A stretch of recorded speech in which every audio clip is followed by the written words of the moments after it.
All right, folks, hold on to your hats because the sky is on fire. Well, not literally, but it sure feels like something epic is brewing as we gaze at this towering monolith against a backdrop of blood-red clouds. As the camera zooms in, the stakes climb higher. We've got breaking news coming from Babylon.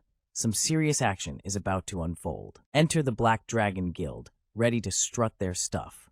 These guys are not just climbing any old tower, they're heading for the 40th floor, and they're itching to show off what they've got. In a dimly lit meeting room, the Black Dragon Guild is having a rough day. A mysterious figure with long, flowing purple hair and an intense gaze seems to be at the center of the conversation. The guild has missed another shot at becoming the world's top guild, leaving everyone in the room to ponder the future.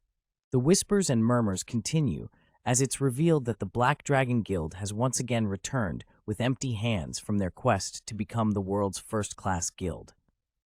The room is filled with disappointment, and the reason behind their setback is still a mystery. Outside, the scene shifts to a grand press conference. Cameras flash, and journalists scramble for the best shot as a confident figure, dressed in a striking red jacket, steps forward. The air is electric with anticipation as everyone waits to hear what this representative of the Black Dragon Guild has to say about their recent setbacks. The scene is alive with excitement as reporters jostle to capture the best angle of today's star, the #1 ranked hunter. The air crackles with anticipation as they prepare for the grand reveal. The camera pans up, and we're greeted with the striking visage of our main character. With his slick black hair tied back and piercing yellow eyes, this guy looks like he means business. The rich, ornate background hints at a setting of grandeur and power. Rocking a red jacket over a sleek black turtleneck, our hero, the Flame Emperor, has once again shown his might by defeating the boss in some epic showdown. This dude doesn't just talk the talk, he walks the walk. In the glow of a setting sun, a voice rings out, "Hello, Mr. Flame Emperor." The anticipation is as thick as a plot twist in a drama series. Standing amidst the swarm of journalists and flashing cameras, a reporter thrusts a microphone towards the Flame Emperor, eagerly exclaiming, "Yes, yes, hello!" Without fail, you've once again set a new record. The crowd buzzes with excitement. With a tone that carries both admiration and awe, the interviewer continues, "Since the appearance of the tower and until now, Mr. Flame Emperor, you're still the only one to defeat a boss on their own." The Flame Emperor's reputation grows even larger in the minds of the onlookers, like a superhero in a blockbuster movie. The scene opens with a mysterious figure dressed in a red coat, holding some kind of futuristic, glowing device. His face is obscured, teasing us with the question, who is this enigmatic character? The atmosphere is thick with tension as the mysterious figure snatches a microphone from someone with a swift motion, the sound effect tayak, emphasizing the abrupt action. Before the other person can even finish asking their question, the mysterious character cuts them off with a stern, enough. Clearly, they have something important to say or do, and they're not here for small talk. The scene opens with a confident figure standing tall at a press conference, microphone in hand, and demanding some respect. "You announce my freaking title first?" he exclaims, exuding an air of authority. Meanwhile, someone in the crowd seems a bit taken aback, responding with a simple, "Huh." The tension in the room is so thick you could cut it with a knife. A dramatic pause blankets the room as the scene shifts, leaving us in suspense. We're back at the press conference, and the same figure continues, clearly not amused by the nickname Flame Emperor being tossed around. "Why don't you use my name instead of this shitty nickname?" he demands, while someone, presumably a reporter, is left stammering, Looks like someone isn't a fan of catchy nicknames, and the poor reporter is caught in the crossfire. The scene opens with our protagonist contemplating his grandiose title, Flame Emperor. But instead of feeling majestic, he finds it downright cringeworthy. Seriously, who came up with that? He quips that it might as well be the plague, given how it seems to mess with his mojo. The protagonist goes on to express a deep sense of envy towards someone, hinting at a longing for something more or different in his life, something that perhaps aligns with his true self rather than the persona of Flame Emperor. The camera pans down to reveal a blurred face. Whoever this mystery individual is, They've got our protagonist's attention, and not necessarily in a good way. This person seems to represent something significant that the protagonist is grappling with internally.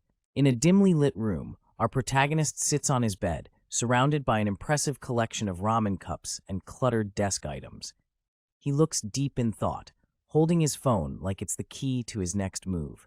The mood shifts as he speaks aloud, determined to find and take revenge on the person who saddled him with a nickname he can't stand. The laptop in front of him seems to be his portal to this quest.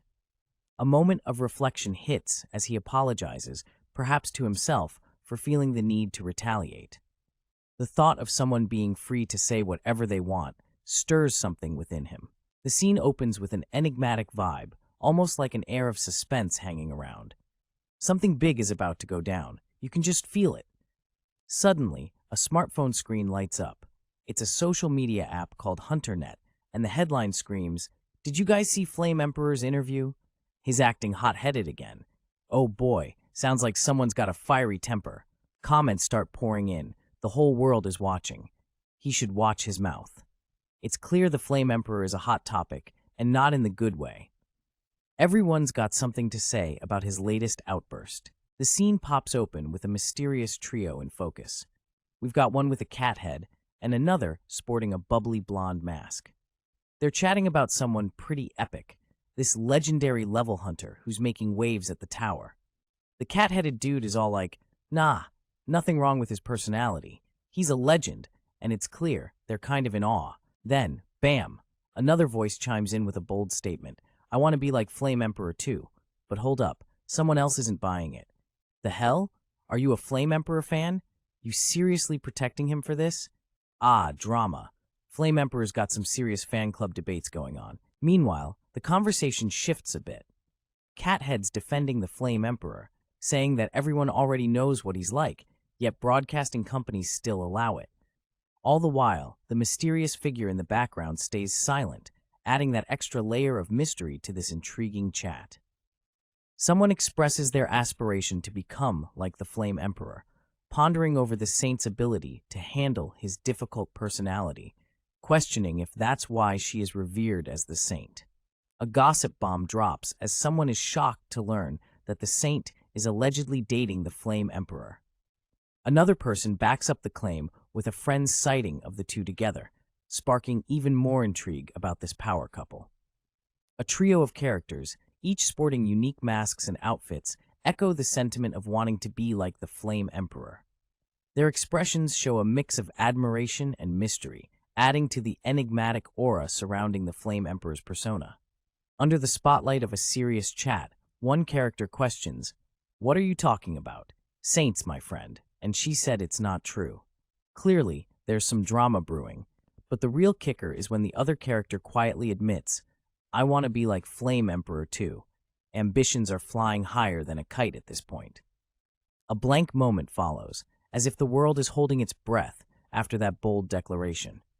It's the classic calm before the storm, leaving us. Our story dives into the vibrant world of a hunter forum where a mysterious user wonders aloud, "Who the hell is this guy who's been saying the same thing?" The spotlight is on a message claiming, "I want to be like the Flame Emperor." Seems like someone's got a fiery idol in mind, huh? The same fervent statement echoes in a cozy room as someone with messy dark hair is also declaring, "I want to be like the Flame Emperor too." Clearly, this Flame Emperor dude has quite the fan club. We finally get a glimpse of our mystery admirer, albeit with a strategically blurred face. This individual, wearing a casual white shirt, is clutching their phone tightly as they fervently type, "I want to be like the Flame Emperor too."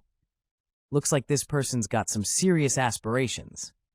Everyone wants to be like the Flame Emperor, the guy who can drop a word and have everyone hanging on it.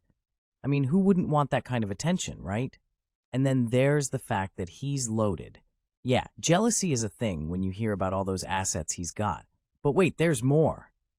Enter the Flame Emperor himself, rocking that red robe and a mic, and he's like, "Seriously, folks, I told you to call me by my name, not Flame Emperor." The scene opens with a bold statement. If this world was a novel, a person like him would definitely be the main character.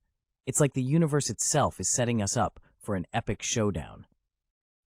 Our mysterious hero, with his face obscured, stands tall and fierce, wielding a fiery weapon that seems to be an extension of his very soul. His long, dark hair tied in a ponytail, and his stylish red jacket and black pants combo scream main character energy. Oh, and let's not miss the blazing inferno surrounding him, adding that extra dramatic flair. As the camera pans out, we witness a chaotic clash. Our hero is up against a monstrous creature with dragon-like features, scales glistening in the fiery backdrop. It's a tangle of limbs, tails, and teeth, suggesting this battle is going to be one for the history books. Amidst a shadowy, chaotic scuffle, we catch a glimpse of indistinct figures locked in what seems like a dramatic confrontation. It's like peering into the heart of the action, where the stakes are high and the players are many. Cut to a young man with tousled hair, musing about his place in the grand scheme of things. He's feeling like an extra, just another face in the crowd, pondering his significance in a world where heroes and villains clash. In the next scene, our focus shifts to a blurred yet important figure as someone addresses Mr. Yoon Soo-ha, acknowledging his impact on the next generation of hunters. Clearly, this guy's got a fan club, and he's the kind of person who inspires others to level up their game. The scene opens with a press conference where the focus is on an enigmatic figure. Cameras are rolling, and reporters are buzzing, capturing every moment of this mysterious person's speech. The atmosphere is electric, with the crowd eager to get the scoop. As we shift our gaze to a series of newspaper clippings, we learn about an exceptional young man. His story begins with his awakening soon after stepping into the enigmatic tower in his early 20s. Talk about a glow-up. The headlines don't stop there. This young powerhouse went on to achieve what the mighty Black Dragon couldn't in 10 long years.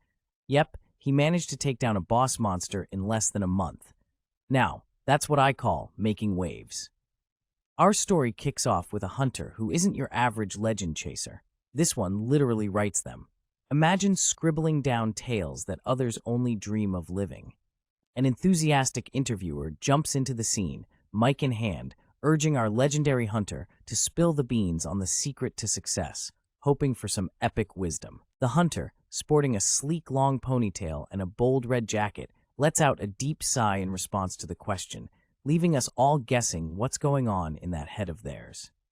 A mysterious dude with a serious expression just drops a fine, like he's tired of the drama and ready to roll with whatever's coming next. Meanwhile, this other guy's all casual, grabbing a piece of paper, saying he's just going to drop a few words and let everyone figure out the mess themselves. Talk about delegation.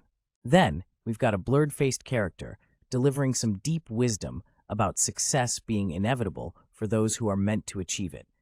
Classic motivational stuff, right?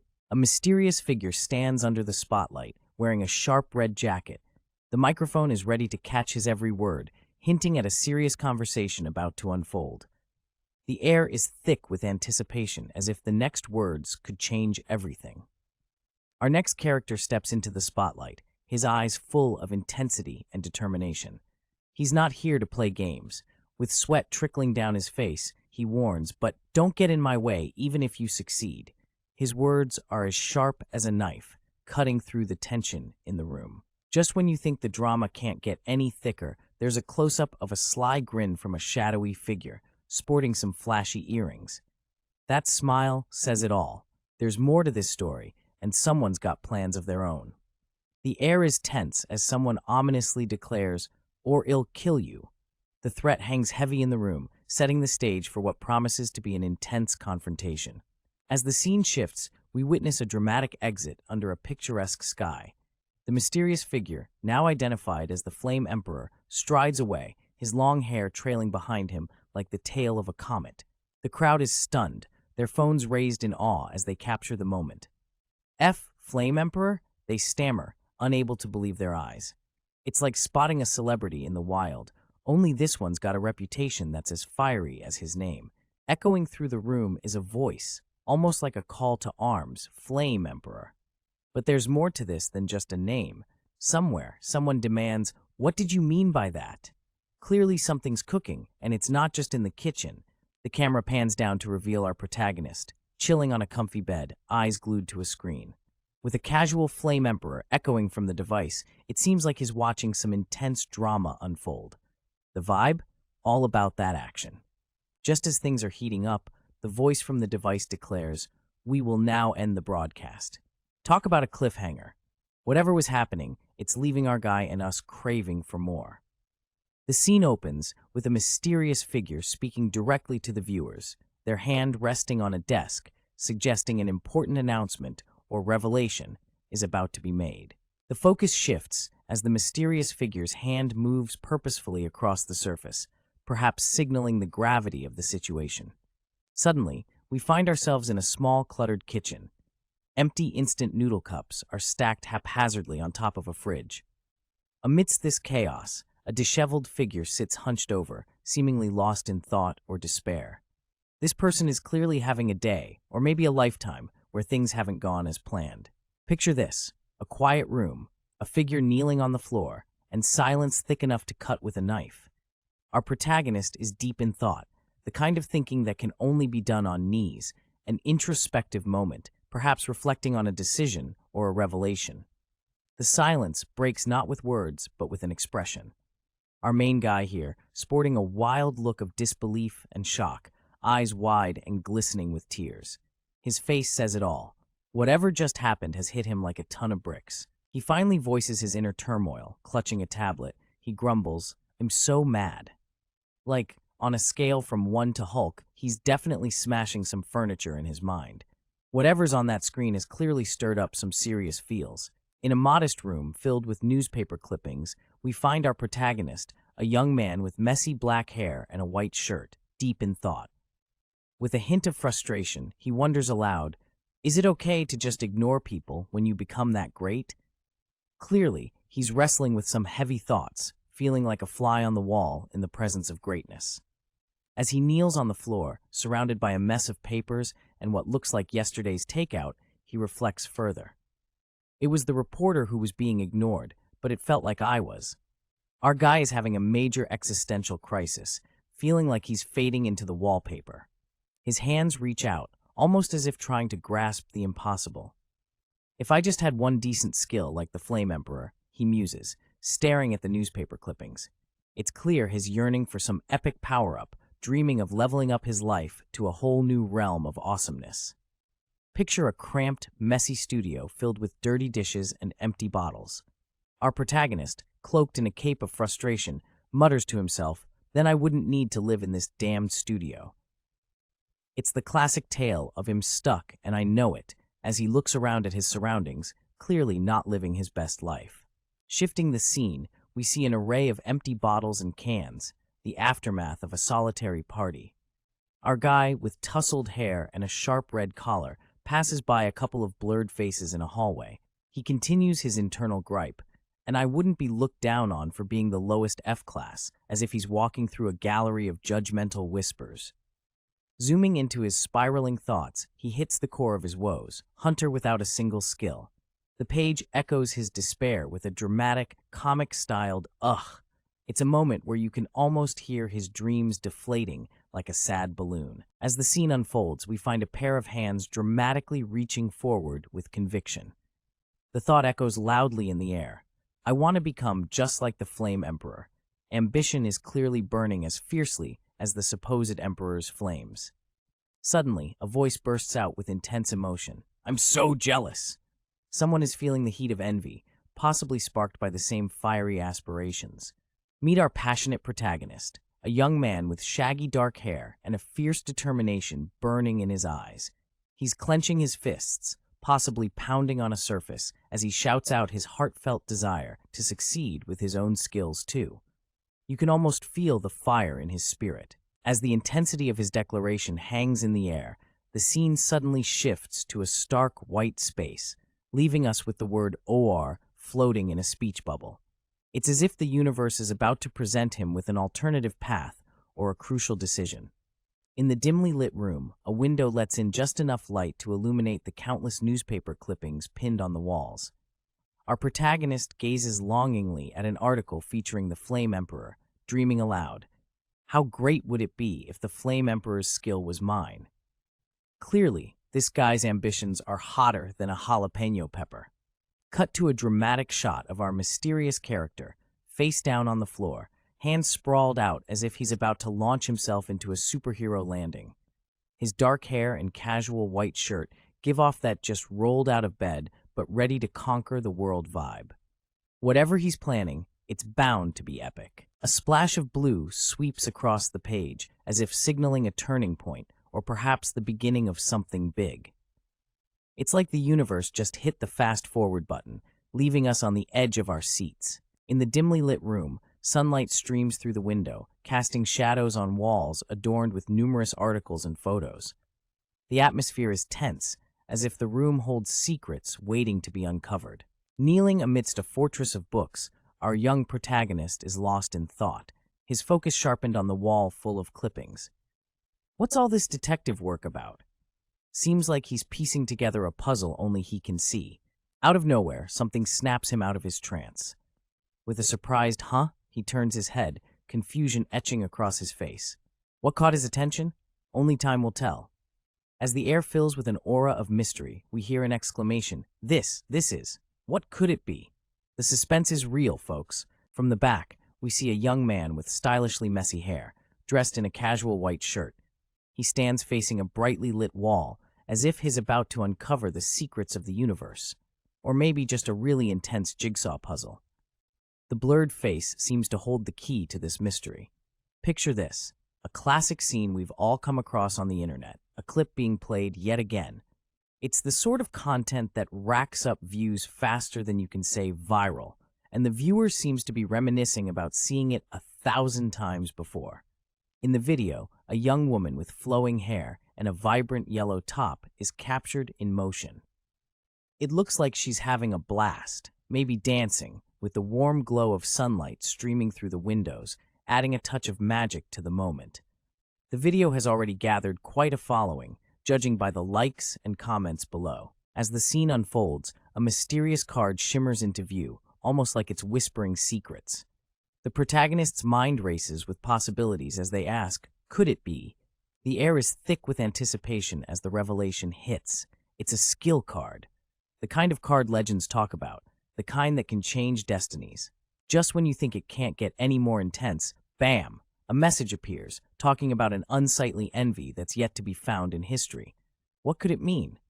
The plot thickens. In a dimly lit room, we find our protagonist standing silently, his back turned towards us, as he stares intently at a wall filled with mysterious images and documents.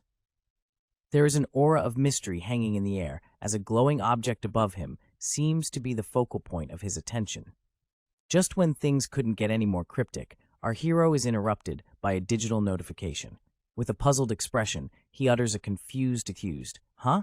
as if the universe just threw him a curveball. Game panel pops up, announcing, "The tower, astonished by your unsightly envy, throws you a skill."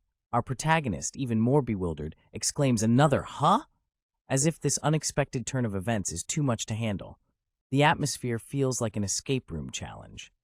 Our girl with stunning blue locks and eyes like the night sky is in deep thought as she holds up a mysterious card. The screen in front of her reads, "The tower is moved by your determination." She's got that look of, wait, am I in a video game or what?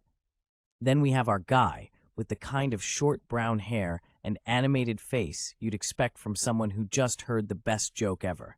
He's holding a card too, and the screen rewards him with, "The tower praises you for your achievements." He's all smiles, like he's just won the jackpot at a carnival. The scene opens with our protagonist, his eyes wide and jaw-dropping as he gazes at a mysterious, glowing card floating in midair. The card seems to be the cause of his unexpected surprise, leaving him speechless. With an expression of disbelief, he mutters to himself, "This is different from what I saw in the videos." Clearly, something about this magical card was not as advertised, throwing our hero into a loop. Meet our protagonist, chill as a cucumber, brushing off concerns about the tone of an event. Has just snagged himself a skill card, and that's all that matters right now. The air is thick with anticipation as he thinks about this moment he's been dreaming of since he got here. The suspense is real, folks. Then, bam, a golden card appears, shining like it's about to drop some serious power. Our hero's eyes are on the prize, and this gold card is the real deal. Meet our protagonist, rocking that just rolled out of bed look with tousled hair and wide eyes. He's standing there, one hand raised, clearly confused about why his palm has decided to shine brighter than a disco ball at a retro party. To his side, empty bottles are scattered, a testament to the wild night that must have been. But who has time to worry about that when your hand is glowing like a neon sign?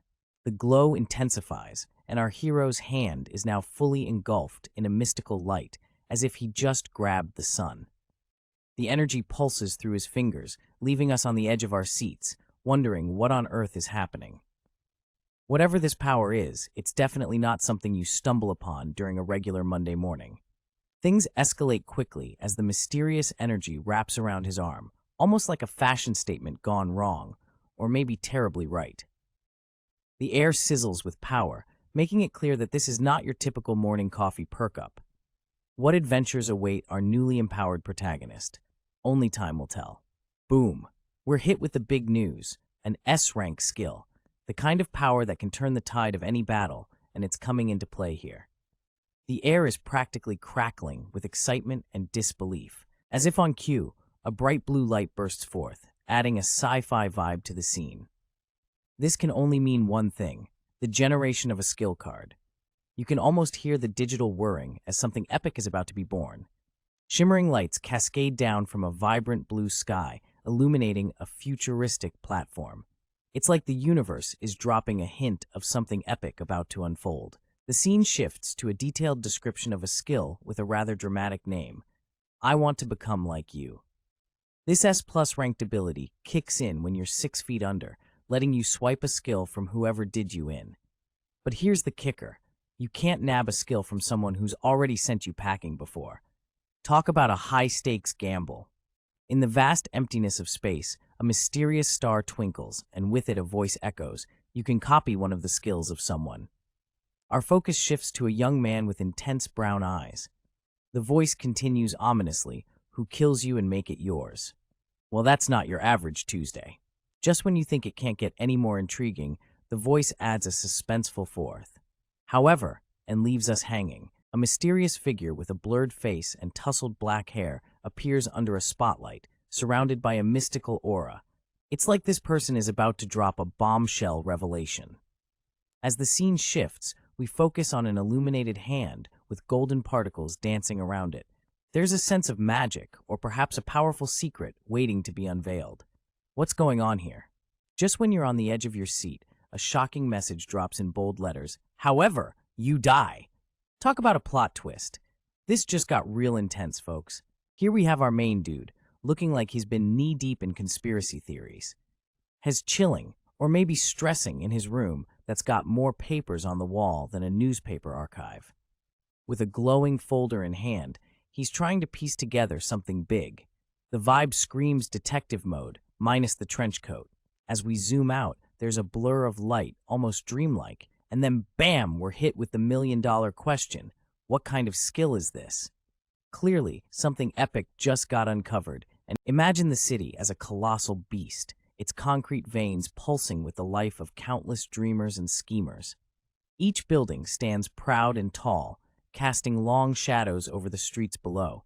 In this sprawling metropolis, the stage is set for tales of adventure and intrigue. The title SSS Gup Chazar Hunto blazes across the screen, a promise of high-stakes action and untold mysteries. Buckle up, folks. We're in for one heck of a ride. The anticipation hangs thick in the air with a simple declaration, Ides Jakamida, which means, now it begins. The creators' names are credited, giving a nod to the masterminds behind this epic tale. All right, folks, check out this massive, mysterious tower that looks like it just dropped straight from the cosmos.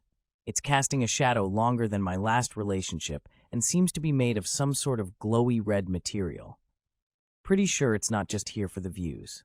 As the sun rises, the tower's crimson hue stands out even more, like it's trying to outshine the Milky Way in the background. This monolithic structure is just chilling there, looking all epic and stuff. And it's got a name too, the Tower. In a world full of surprises, this bad boy just showed up like it owns the place. No warning, no heads up, just boom, there it is. And here's this random dude wearing a wide-brimmed hat, gazing at it like he's pondering the meaning of life. Who wouldn't be curious? Under the vast expanse of a bright sky, a young boy and a man stand amidst rolling green hills. The boy, with his short brown hair and casual clothes, points excitedly at a mysterious tower looming on the horizon. It's said you could spot this tower from anywhere on Earth, a sight that captures both awe and dread. Cut to a pair of rugged boots stepping boldly forward, belonging to someone ready to dive into the unknown. Those with nothing left to lose were the pioneers, the first to enter the tower and witness its secrets firsthand. As these brave souls ventured deeper, they discovered a menacing truth. Each floor of the tower was crawling with monsters from realms beyond their imagination. It's a wild ride full of danger and adventure, and these beasts are not your average Saturday morning cartoon villains. The page throws us right into an epic showdown where a massive dragon, a fierce white wolf, and a green-skinned giant are brawling it out like it's the last level of a video game. Swords clash, claws swipe, and the tension is thicker than a bowl of oatmeal. It's a feast for the eyes, full of mythical madness. As the dust of battle settles, we get a whisper from the universe. Apparently, some brave souls who stepped into the mysterious tower got themselves a shiny new skill. Talk about leveling up. It's like winning the lottery, but with more fire-breathing dragons. Then we see a dude free-falling, like he's skydiving without a parachute. His descent into the darkness is lit by a mysterious glow below, promising either a nasty splat or a magical surprise. He's either in for the adventure of a lifetime or the fall of shame. Fingers crossed for the former. All right, folks, picture this. Rumors are buzzing around like bees at a picnic, and they're all pointing to a mysterious tower filled with monsters. Naturally, everyone and their grandma wants a piece of the action. So the brave souls, or maybe just the nosy ones, start flocking to this tower, swords in hand, ready to slay some beasts. It's like a monster hunting convention, minus the cosplay. Now, amidst the chaos, we see a couple of our heroes in action. We've got a dude with some serious determination in his eyes, swinging his sword like he's auditioning for a medieval rock band. Meanwhile, another character, face mysteriously blurred, is right in the thick of it, sword raised high, ready to bring the pain to any monster that dares to cross their path. It's like a live-action video game, and these folks are the ultimate players. Under the golden blaze of battle, our frontman is grinning like he's about to pull off the ultimate victory. His hair is tied back, giving him a slick, ready-for-action look, while a woman with flowing blonde hair stands right behind him, bringing some serious backup vibes. Shifting focus, the intensity ramps up. The scene captures the movement and energy with the zoomed-in view of our frontman's broad shoulder, showing he is fully engaged in the battle, ready to strike with power and precision. In a scene straight out of an epic fantasy, our hero, the Flame Emperor, dressed in a striking red coat, faces off against a massive dragon. With a flaming spear in hand, he bravely lunges at the beast, illuminating the battlefield with his fiery prowess. It's a sight that would leave anyone in awe. Switching gears, we hop over to a live interview segment titled Asking the People, where a man, whose face is blurred out for some mystery effect, recounts his experience. He claims to have witnessed the Flame Emperor in action, and you can almost hear the excitement in his voice as he shares his tale. The interview continues with the man going full poetic, describing the Flame Emperor's movements as akin to the divine dance of Nataraja, the god Shiva. It's a comparison that elevates the battle to a celestial level, making one wonder about the sheer magnificence of the Flame Emperor's skills. Meanwhile, a voice in the background casually suggests, "Boss, let's watch something else." Underneath the warm glow of the bar's lighting, a person dressed in a vibrant orange apron looks intrigued, pondering something with their hand on their chin. "Why?" "It's getting pretty good," they remark, obviously invested in the conversation. The scene shifts slightly to reveal more of the bar's cozy atmosphere. The same person asks, "You don't like the Flame Emperor?" As the conversation continues, another voice chimes in, expressing frustration that despite achieving rank 1, the Flame Emperor's attitude remains unchanged. "He's really not like the other guys," they add, highlighting his uniqueness. The focus turns to a young man slouched on a bar stool, looking a bit conflicted. His casual white shirt and black pants contrast with a blue jacket draped over the chair. No, it's not that. He begins to explain, hinting at a deeper story beneath his initial response. The scene opens with a young man whose hair looks like it hasn't seen a comb in days, contemplating the nature of heroism. He muses about the kind of hero humanity needs, but quickly spirals into a self-deprecating view of his own life, which he considers a shitty, insignificant game. As the young man continues his existential monologue, he lies down, perhaps on a couch, in a position that screams, "I've given up." Nearby, another character, rocking an orange apron, gives a sigh that could only mean, "Here we go again with another one of these guys." The young man, still deep in his philosophical funk, pleads, "Please listen."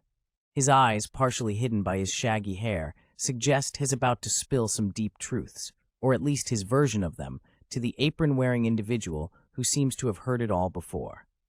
The scene opens with a sense of impending doom as our protagonist, who's got a blurred face for now, is hit with the shocking revelation, "However, you die."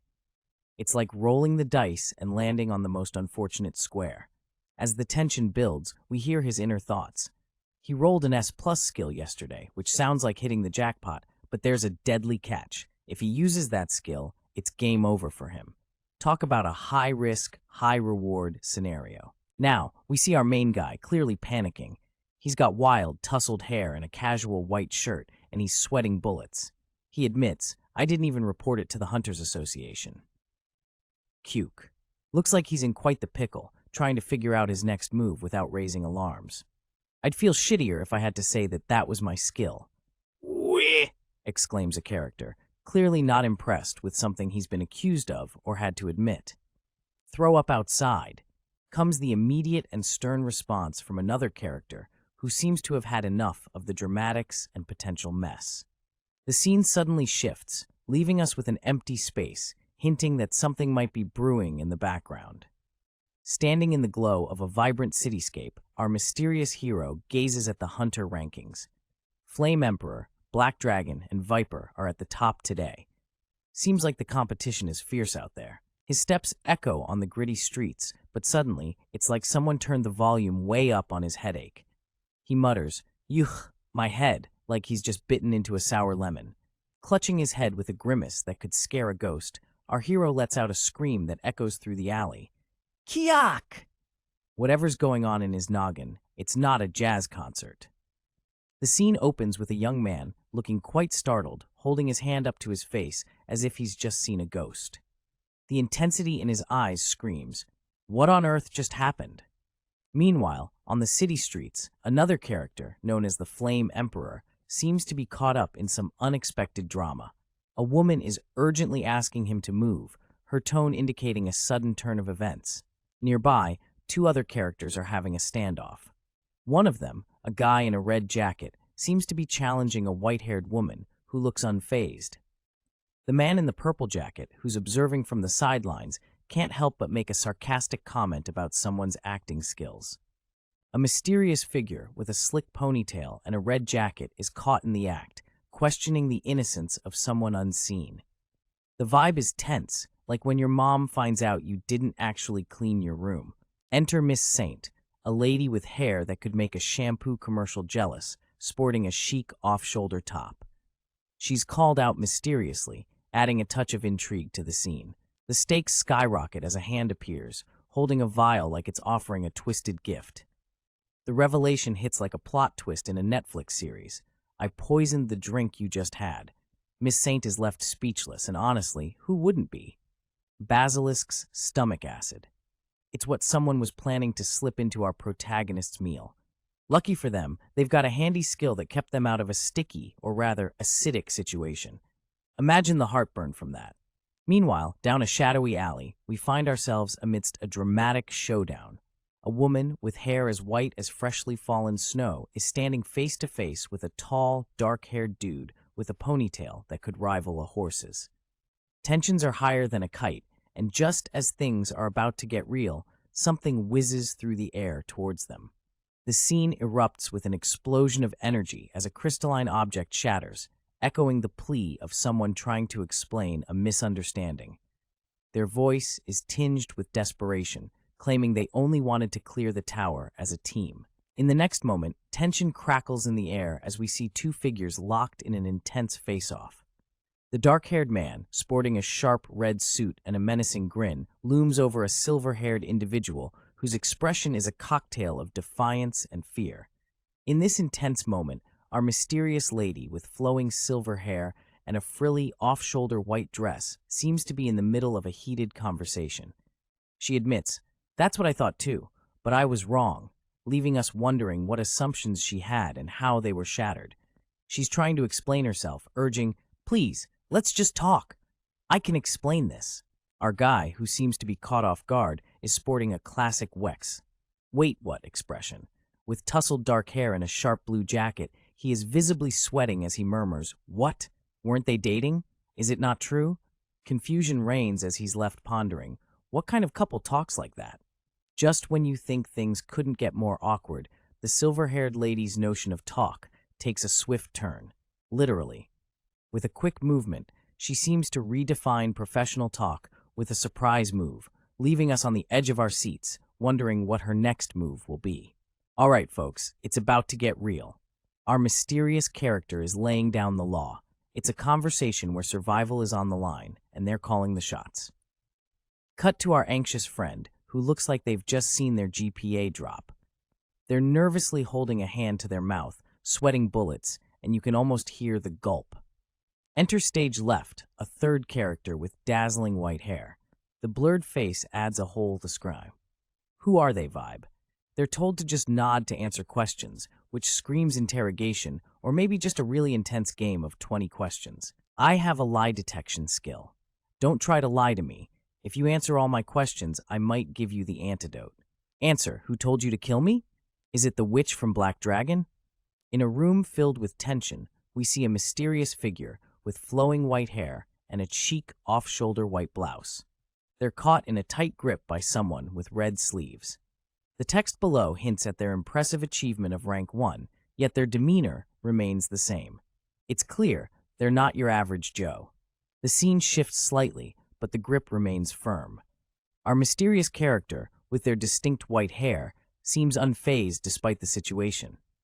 The text emphasizes how different they are from others, suggesting a depth and complexity that sets them apart. Here we see our silver-haired heroine, eyes shut tight, deep in thought. A slight frown creases her brow as she seems to be reassuring herself. That's what I thought. It's a moment of intense reflection where she's building up resolve and probably thinking about her next move. Next, the scene dramatically shifts to a blazing backdrop, hinting at chaos or danger. The text boldly declares, "This is the kind of hero that humanity needs right now." Clearly, the stakes are high, and our heroine might just be the one to answer this urgent call. As the flames dance ominously in the background, a hand, strong and resolute, grips onto a figure cloaked in red. The words, "Goodbye, Saint Isabel," hang in the air, heavy with finality and mystery. Just who is this Saint Isabel, and what has brought them to such a heated farewell? The atmosphere is charged with tension as the sound of anguished screams echoes through the air.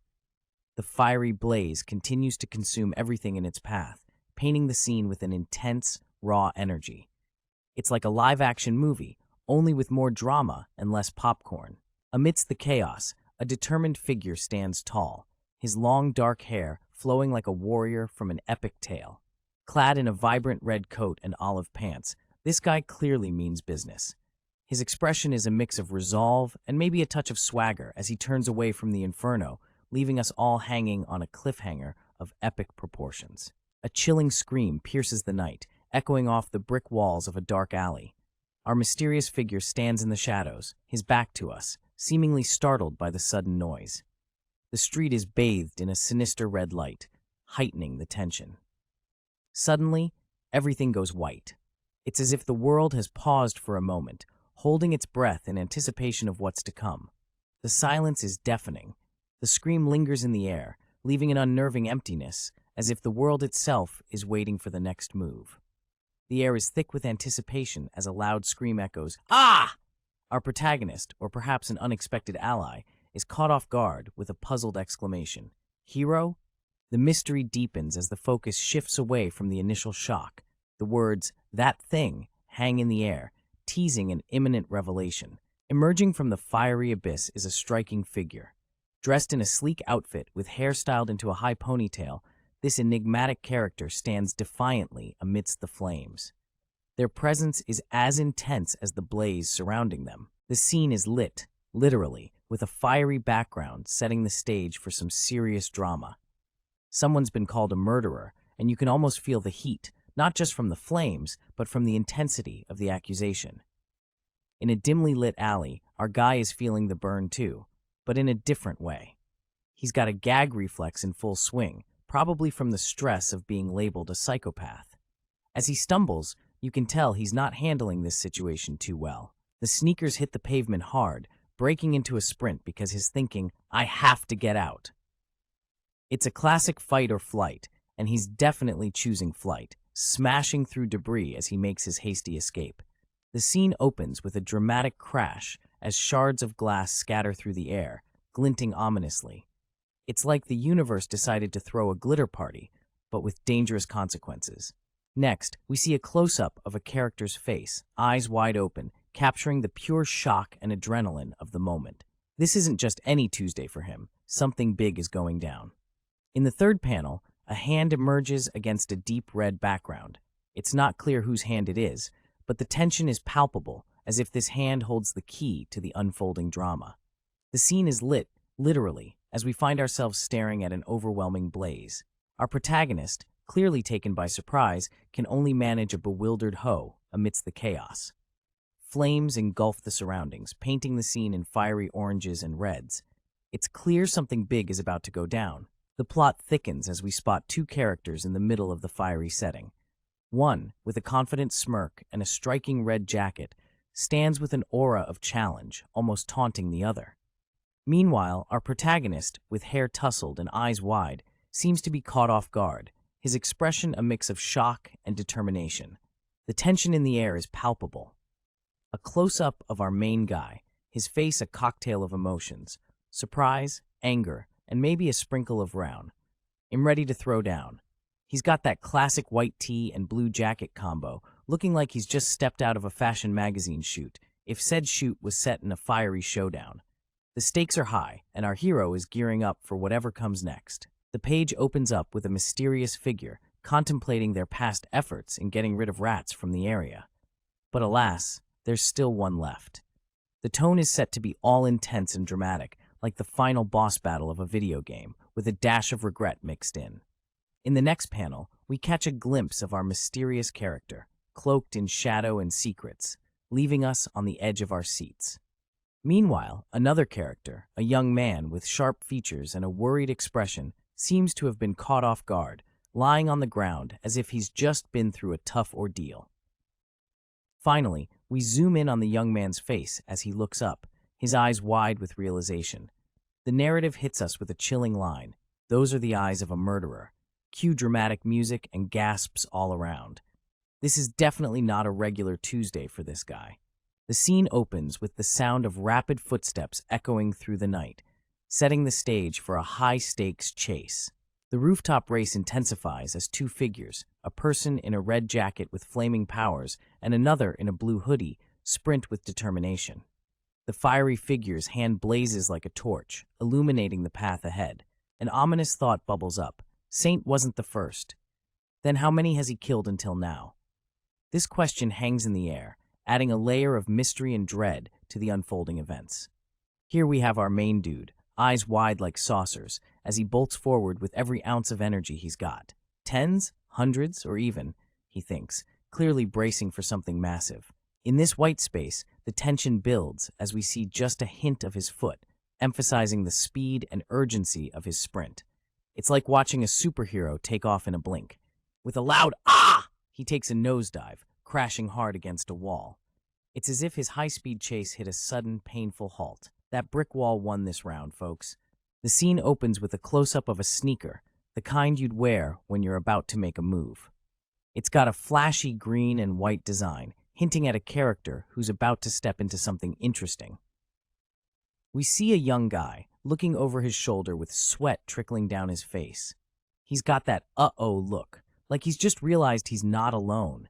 His hair is dark, and his clothes suggest he's trying to keep a low profile, but his face says he's caught in a moment of surprise. The guy turns slightly, his face showing confusion, maybe even a hint of fear. The text box simply has, leaving us hanging with a sense of suspense, as if he's about to discover something unexpected. The alley is dim, with our mysterious figure in a blue hoodie hunched over, clearly not having the best day as he clutches his foot in pain. If feet could talk, his would be screaming right now. There's a heavy silence, only broken by the sound of the second figure's boots echoing as he walks in. This dude is rocking a red jacket and a flaming sword, like he's ready to star in an action movie. The tension? Oh, you could cut it with a knife, or maybe a flaming sword in this case. The newcomer approaches, and the air seems to sizzle with the heat of the situation.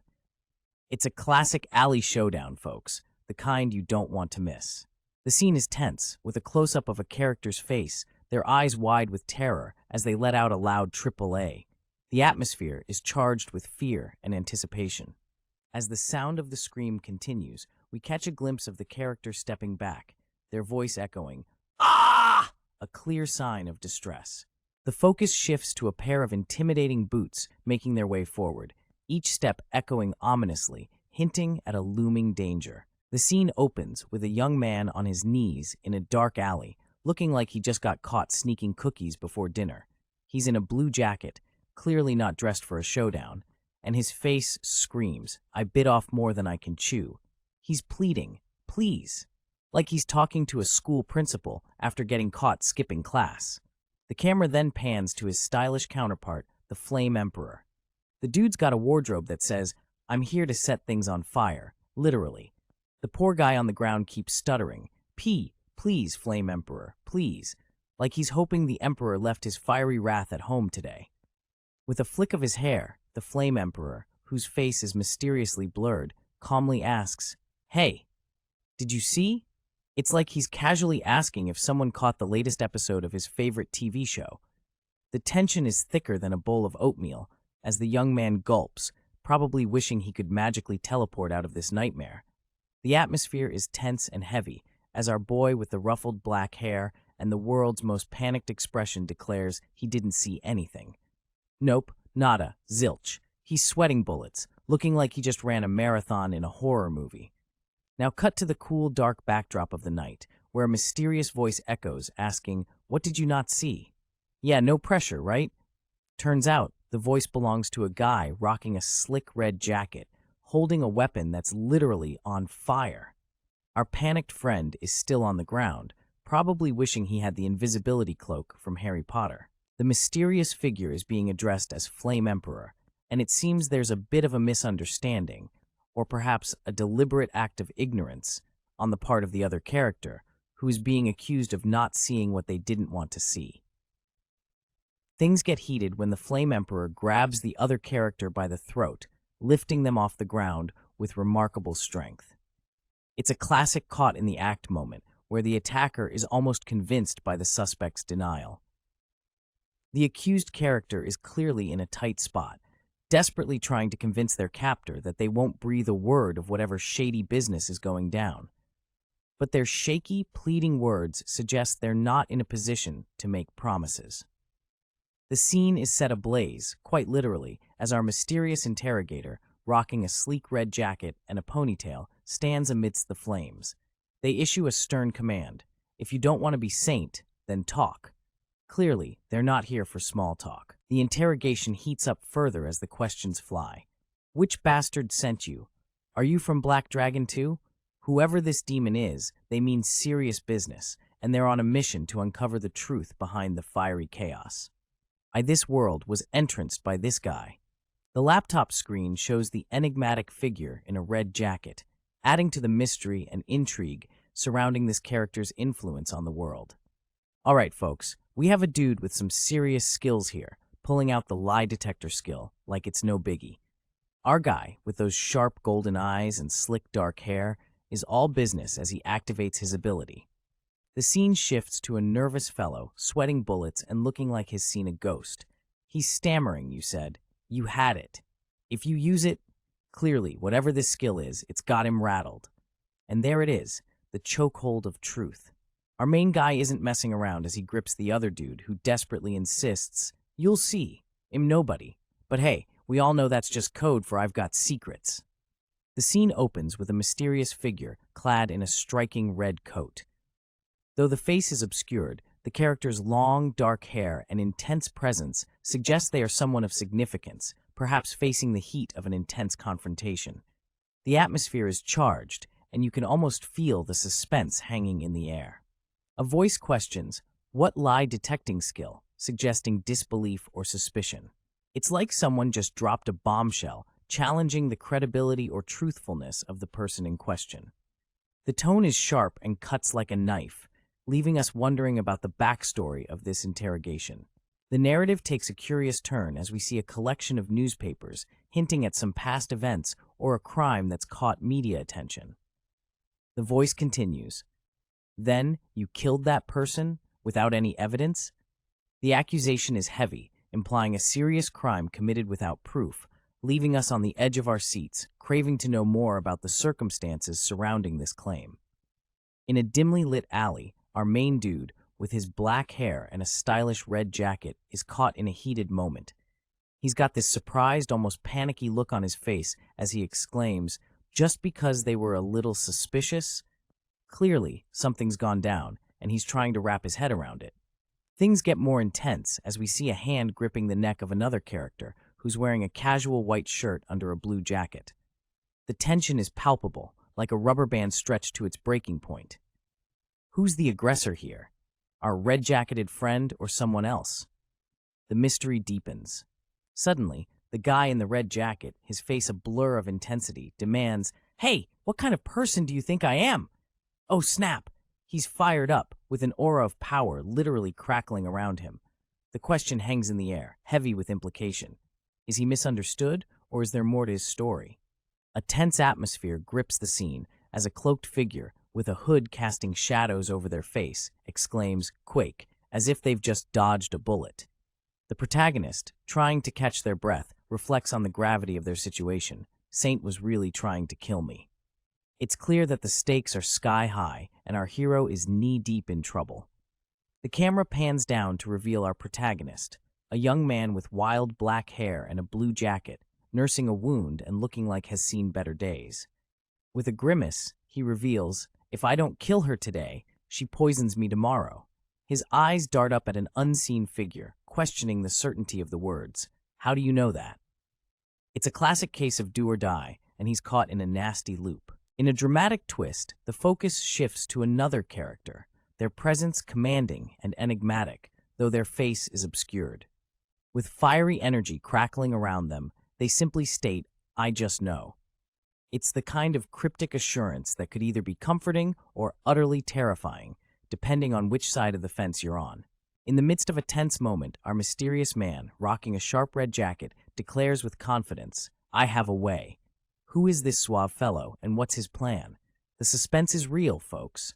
Cut to a shadowy alley, where the conversation continues with, "And anyways," the plot thickens as the scene shifts into the dark, leaving us hanging on every word.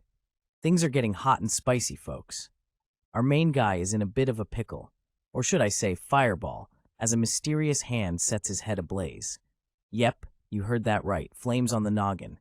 He's sweating bullets, eyes wide like saucers, trying to process this fiery surprise. As if that wasn't enough drama, a voice chimes in, cool as a cucumber, saying, "But you still did see everything." Oh boy, what has our guy gotten himself into? Secrets, secrets, and more secrets. Enter the Fire Lord. With a grin that says, "I know something you don't," this fiery fellow is basking in the glow of the flames.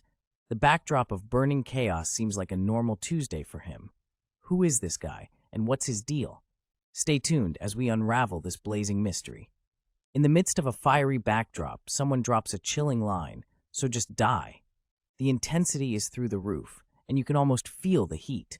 Then, like a plot twist in a thriller, another voice chimes in with, "My name is Yusuha. Goodbye." It's the kind of mic drop moment that leaves you on the edge. As the scene continues to unfold, the name Kim Gongja is shouted out, adding another layer of mystery and urgency to the unfolding drama. In a vibrant red backdrop, we meet a young boy named Gongja, whose name carries the weight of greatness, just like Confucius. A shadowy figure, presumably a mentor, is encouraging him to live up to this grand expectation. The lively lad, Gongjia, responds enthusiastically with a confident "yes, headmaster," showing respect and readiness to embrace his destiny. The scene shifts with Gongjia, partially visible. A sense of doubt looms as the words "I don't want" emerge, hinting at an internal struggle against the expectations set upon him. The screen flashes with a harsh reality check. "You have died." The ominous words linger in the air, leaving us hanging on the edge of our seats, wondering what led to such an unfortunate fate. Our protagonist lies sprawled on the ground, looking like he just had the worst day ever. His blue jacket is slightly crumpled, and his expression screams, "Why do I have to die like this?" It's a scene straight out of a tragic video game moment. Everything fades to black as a voice echoes, "No, why did I have to live like this?" It's deep, it's introspective, and it's almost like the universe just hit pause on his existential crisis. An ominous blue screen pops up, announcing in a very matter-of-fact way that due to the character's death, the skill requirements have been met. Talk about a rough start, right? It's like getting a game over screen, but with a twist. As the screen fades away, we hear the inner thoughts of our yet-to-be-seen protagonist, lamenting over their past life choices. "I could have lived a little better," they think, with a hint of melancholy and perhaps a dash of hindsight wisdom. Imagine having the power to copy someone else's skills completely. That's exactly what's happening here.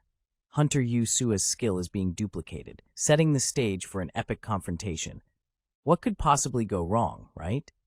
As the skill copying reaches its climax, the scene is filled with tension and anticipation.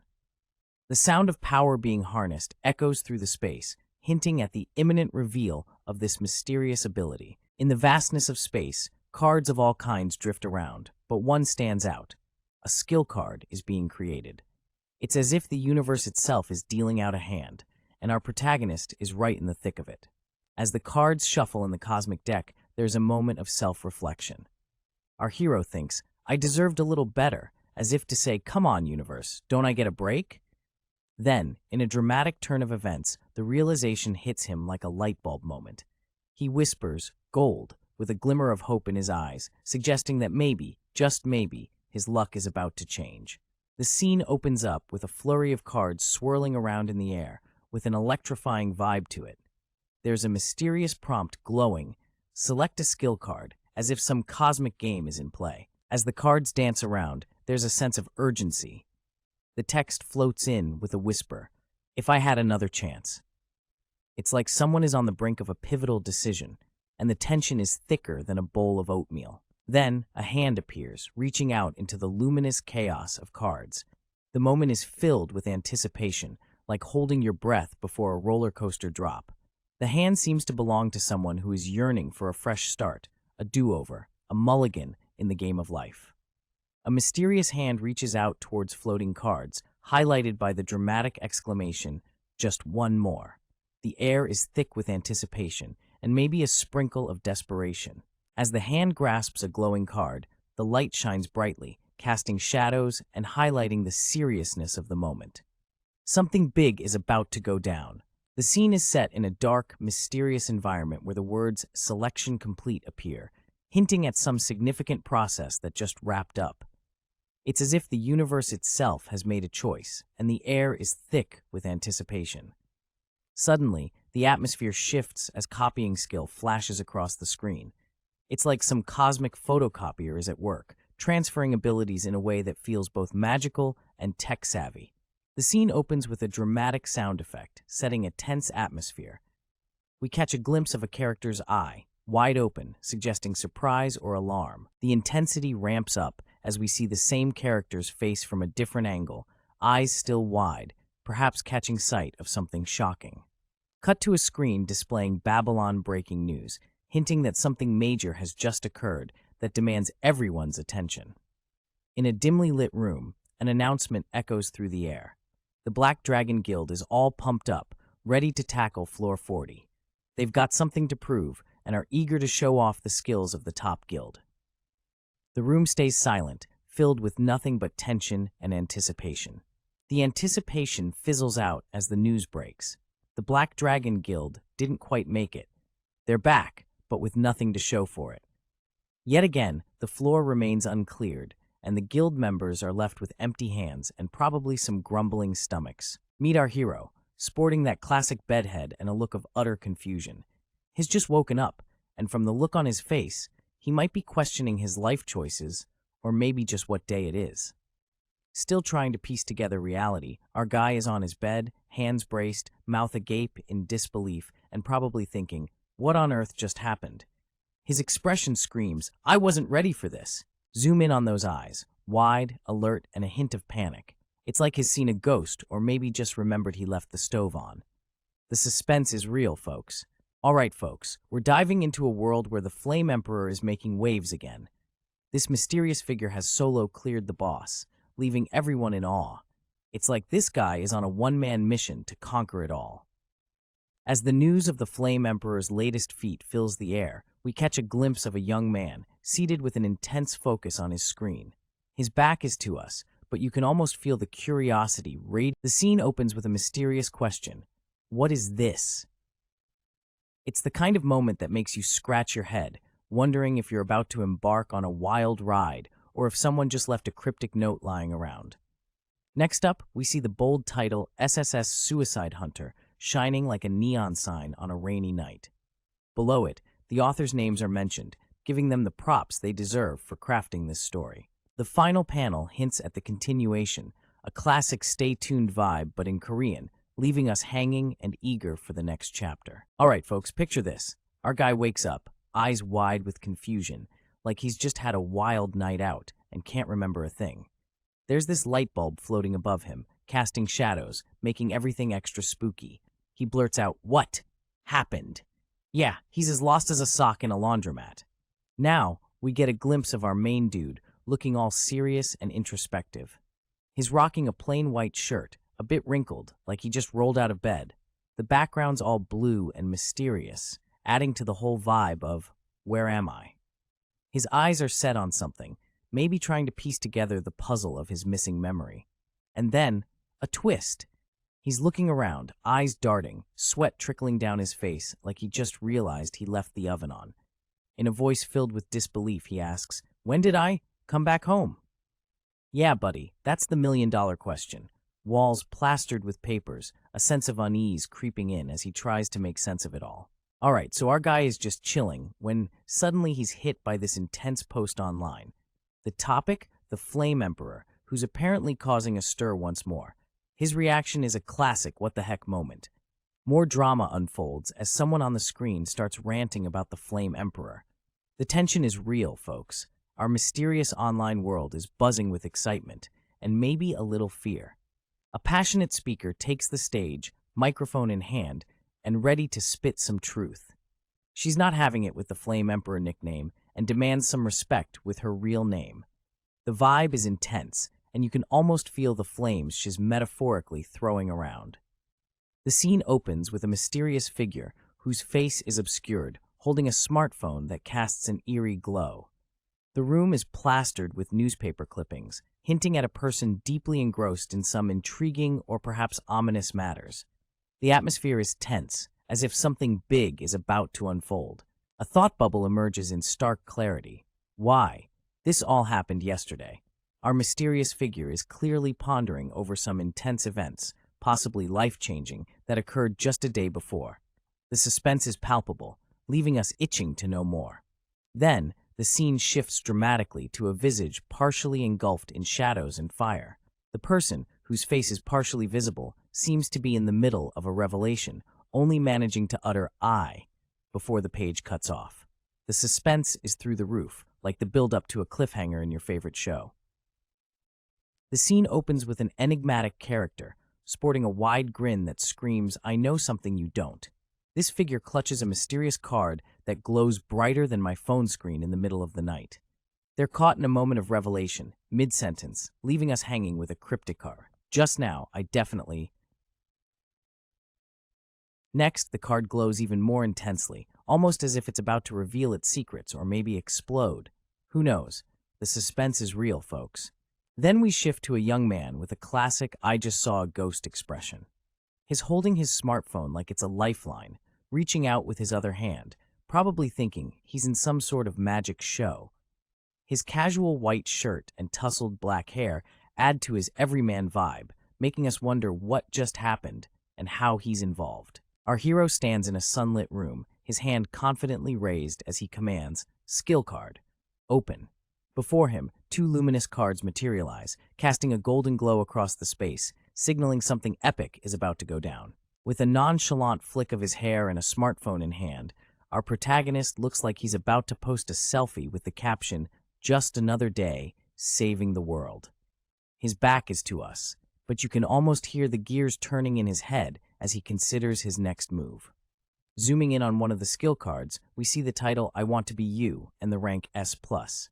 This skill, which seems as useful as a chocolate teapot, activates upon death. The perk? You get to snag one of your opponent's skills. The catch? You gotta die first. Talk about high stakes. In a moment of sheer confusion, our protagonist is staring at something that seems completely out of this world. With a baffled expression, he mutters, "This is..." The confusion turns into a realization as he wonders, "There's no way.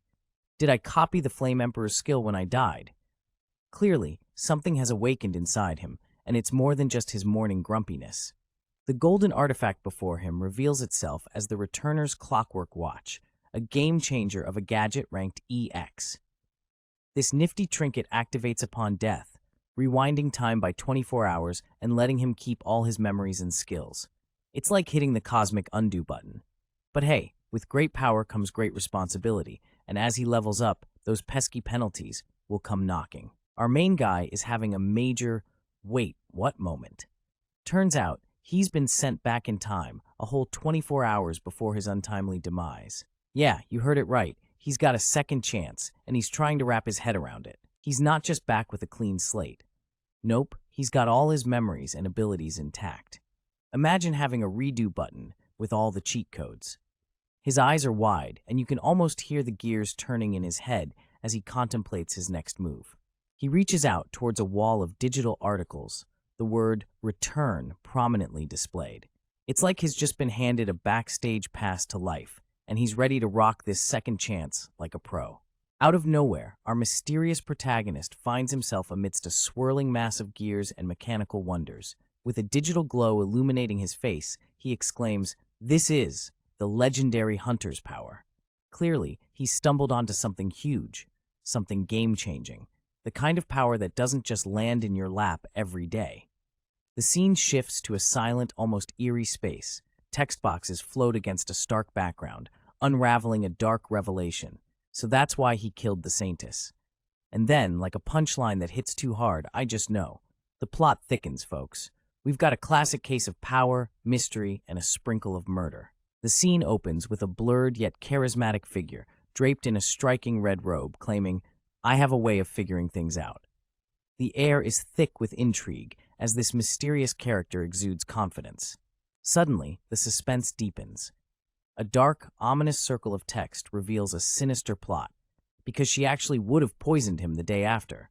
Just when you thought things couldn't get more intense, the plot thickens with a dramatic "and." The scene opens with a young man sporting a casual white shirt. His face is a mystery, blurred out as he clutches his fist in a mix of frustration and determination. He declares, "Me too, even though I'm innocent." It's like he's caught in some whirlwind drama and he's feeling wrongly accused. Who doesn't love a good underdog story, am I right? The dialogue shifts focus, asking for the secret sauce to success, boiled down to just one phrase. Now that's a tall order. Imagine being put on the spot like that. It's like when someone asks you to name your favorite song, and suddenly you forget every song you've ever heard. Transitioning to a cozy kitchen scene, our mysterious protagonist is casually strolling towards the cluttered countertop, surrounded by everyday chaos, cup noodles and bottles, like a typical bachelor's pad. You can almost hear the soft hum of the fridge and the faint aroma of instant ramen lingering in the air. The scene opens with a bold proclamation. Those who will succeed will succeed. It's like one of those cryptic motivational posters, but with a twist. We see a character holding a microphone, their face blurred, adding to the suspense. This is a public announcement, but the messenger remains a mystery. Our view shifts to a young man in a simple white shirt, sporting black hair and intense eyes. His expression doesn't give much away, but the words hanging in the air do. But don't get in my way even if you do succeed. It's a stern warning, and you can't help but feel the tension rise. Also, there's a phone nearby, hinting at a digital exchange or maybe a recording. The vibe gets even more intense with the final warning, or you'll die. The blurred face appears again on a laptop screen, making it clear that this isn't just a face-to-face threat. The message is being broadcasted or recorded. Our young man is also shown, but his face is blurred, keeping us guessing about his identity too. It's all very cloak and dagger, and the stakes are sky high. The air is thick with tension as a mysterious voice echoes a single chilling word, die? It's a question, a challenge, or perhaps a forewarning. We're left hanging, wondering what's about to go down. A young man stands in the spotlight, his face concealed, but his demeanor speaking volumes. His dark hair rustles slightly as he turns, the white shirt he's wearing catching the light. Who is he turning towards? Friend, foe, or something else entirely? Suddenly, the scene shifts, and we see the young man's hand. It's not just any hand, it's glowing. The air crackles with energy as golden light dances across his fingers, hinting at abilities beyond the ordinary. What's he planning? Only time will tell. The scene opens with a mysterious hand holding a glowing object that seems to pulse with a dangerous energy. The air is tense, almost as if the universe itself is holding its breath. And then, the chilling words appear. Let's see who dies this time. It's like the universe just dropped a mic, and we're all left wondering what or who is about to meet their end. The title card rolls in, SSS Gup Chasar Hunto, setting the stage for an epic saga where danger lurks at every corner. This isn't just any tale. With a white shirt that screams, "I'm too chill for this chaos," our mysterious figure stands amidst an intense scene. The atmosphere is tense, and we're left wondering who this person is and what's about to go down. As the camera pans to a fiery spectacle outside, someone yells, "Holy!" What do we do? Panic mode activated. It's like the universe decided to cook up some drama, and the characters are left to deal with the heat. Literally. A silent moment as the gravity of the situation sinks in, leaving everyone speechless. That awkward pause when you realize you might need a fire extinguisher, or maybe an entire fire department. Inside a bustling building, our protagonist, sporting a casual white shirt and dark pants, bursts onto the scene with a mop in hand, urgency written all over his face. "Don't just stand there. Let's go put it out," he shouts, rallying the troops for what seems to be an impromptu firefighting mission. The hallway becomes a chaotic raceway with a diverse cast of characters charging forward. Leading the pack is a muscular guy wielding a fire extinguisher like it's nobody's business. Behind him, a blonde character clutches a bucket and a fiery redhead follows closely. The urgency is palpable as they navigate the narrow space, each determined to make a difference. "Move it," echoes through the corridor as they push forward. Amidst the frenzy, a quieter moment of introspection emerges. A voice reflects, "The place I live is not the same as the outside world." This mysterious thought hints at deeper layers, suggesting that the environment they inhabit holds secrets and challenges unknown to those beyond its walls. The scene shows a character with brown hair looking towards the horizon, perhaps contemplating the world beyond. As the sun sets, casting a warm glow over the city, a mysterious figure stands poised with a knife, ready for action. This city isn't just any place. It's a hub for individuals yearning to scale the tower and earn the title of hunter. It was a city made by the people who came to the tower aspiring to be hunters. With the scene set, we find ourselves on the first floor, the starting point of many a grand adventure. The city skyline is not looking too hot. Well, actually, it's looking a bit too hot, literally. Flames are licking the top of a building, casting a fiery glow that screams danger zone. It's like the city decided to throw an unwanted bonfire party. A voice breaks the tension. "No way. Is it already?" As a pair of curious eyes peek from the corner, seemingly grasping the gravity of the fiery situation. Someone is on the edge of a realization, and it's probably not the good kind. Chaos reigns supreme. People are sprinting for their lives, dodging imaginary bullets, or maybe just trying to avoid a bad hair day with all that heat. Our guy, rocking a hoodie like it's the end of the world, because it might just be, runs with his phone in hand, perhaps thinking, This is not how I plan to hit my step count today. The clock reads 6:37 p.m., the same time as when our protagonist was last indulging in some drinks. Seems like time's playing some tricks, or maybe it's just one of those hangover hallucinations. The scene shifts to a fiery chaos where the Flame Emperor has decided to go full-on arsonist, setting a building ablaze to hide his dirty deeds. But wait, there's hope. Water users are called to action, though teamwork isn't their strong suit. A crowd gathers, watching the spectacle. Someone shouts to synchronize their efforts, trying to rally the water users to douse the flames together. It's like a rock concert, but with more fire and less music. Under the twilight sky, the Black Dragon Guild declares its temporary takeover, urging cooperation from those around. It's a power move, and you can almost feel the tension crackling in the air as the words hang over the city. Here comes the big reveal. The Black Dragon Guild is led by none other than the Black Witch, a formidable figure with a reputation as fierce as her title suggests. The city itself, shrouded in mystery, has been known by many names, each hinting at stories untold. As the situation unfolds, a confident voice reports that the perimeter is secure. However, there's no time to relax. Survivors are still inside the danger zone, and a rescue team is urgently needed to save the day. Our tale unfolds in a world where a rank 5 individual juggles roles as a healer, chemist, guild leader, and alchemist. The setting is a place known as Babylon, or First Floor City. Enter the rank 10 urban vigilante, a holy knight in shining armor, caught in a lively scene with flames dancing around. This knight is quick to point out the area has been deserted for 5 years, which seems like a small blessing amidst chaos. Despite the various names like Lantern City, the mystery of this place, known by many, remains the same. It's a world bustling with intriguing characters and enigmatic stories. In a mysterious city where once you enter, there's no going back, the sky burns with a fiery hue. This place seems to have a one-way ticket policy, and it's not the kind of travel destination you'd find on a brochure. Suddenly, chaos erupts as a building catches fire, and frantic voices shout for more fire extinguishers and water ability users. It's like a superhero convention gone wrong. As the flames roar higher, a crowd gathers, staring at the inferno as if it were the world's most dangerous fireworks display. Among them, a young man stands out, his back to us, seemingly caught between running for his life and taking a selfie. The city bustles with life. Its citizens are seasoned pros at living in extreme conditions.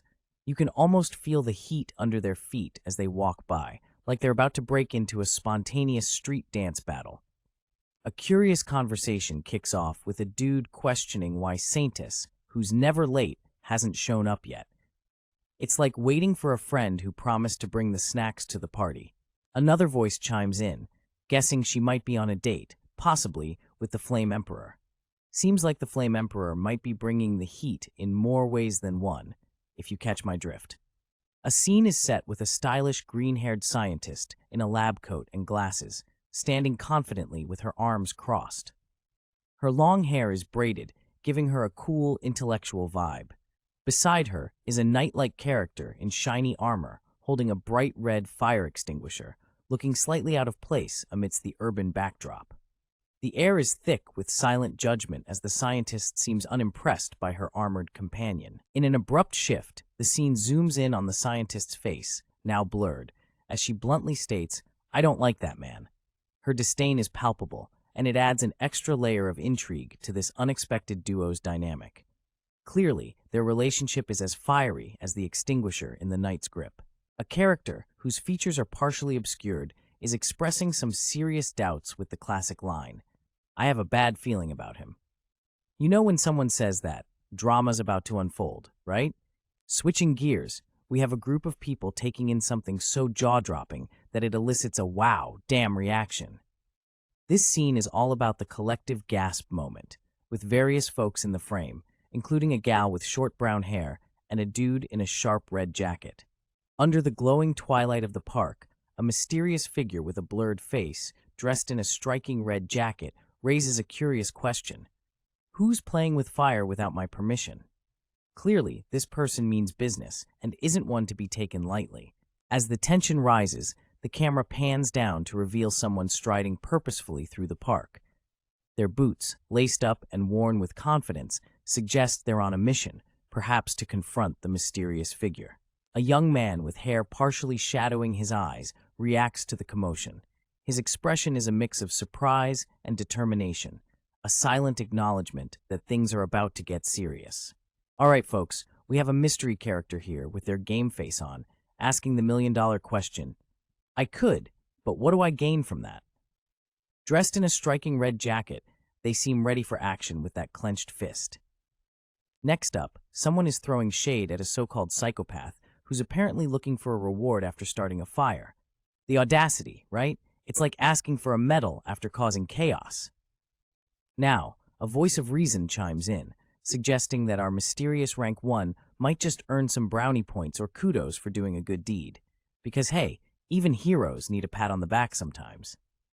Do you think I care what they think? Our mysterious, hoodie-clad hero strolls nonchalantly past a crowd of eager phone-wielding fans. Despite their polarizing opinions, some hailing him as a legend, others calling him out for his questionable personality, he keeps a cool, unaffected demeanor. Who cares about his personality? Let's be real, everyone knows he's a crappy guy. The rumors fly thick and fast, but our main guy couldn't care less. He's too busy living in his own world as he declares loudly, I do not do community service. Later. As the sun sets, casting a dramatic glow over the scene, our enigmatic character waves goodbye to the crowd, turning his back on the chaos. Everyone's still snapping pics, trying to capture a piece of the drama for their social feeds as he struts away with his signature ponytail swaying in the breeze. The story hints at a mystery, declaring that he isn't like the other hunters before leaving us with the ominous words, nobody knows. Oh, the suspense is real, folks. As we dive deeper, we meet two intriguing characters. One is a stylish, long-haired dude with a red robe and a penchant for gold earrings. The other, a mysterious blurred face, adds to the enigma. The chatter goes, they all think that he's a hero with an eccentric. Who is this hero, and what's up with the eccentric vibe? The mystery deepens as our narrator drops a bombshell, claiming to be the only one who knows the true face of a murderer. The suspense is real, folks, and the stakes have just been raised. A mysterious figure with a blurred face strolls confidently, hands in pockets. Their shadow shows two people in a heated argument, hinting at a possibly tumultuous past. The red jacket and slick black ponytail suggest a bold personality. The scene is set with a mysterious individual looking on with wide, intense eyes. You can feel the tension in the air, like something big is about to go down. A chilling line breaks the silence. I have to kill him. This revelation sends shivers down your spine, making you wonder about the reasons behind such a drastic decision. In a bustling public area, someone is on the move, causing a stir. A person calls out, "Hey, sir, where are you going?" signaling a sudden urgency and confusion. The scene unfolds with an intense cry of, "It's dangerous," echoing through the air. One character reaches out, perhaps to warn or stop the other from an unseen peril. The urgency is palpable. Amidst this tension, a solemn vow for mankind and the hunter's honor fills the moment, hinting at a deeper purpose behind their actions. It's not just about survival, it's about legacy and duty. In the next scene, a character with long black hair and a serious expression catches the eye.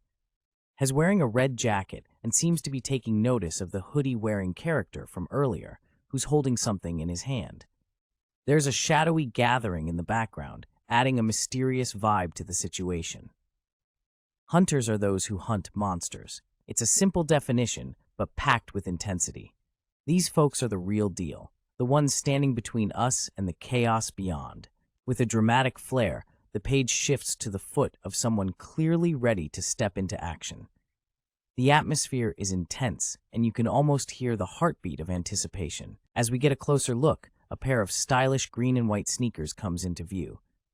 The text reminds us that hunters do their job without caring about the methods or the means.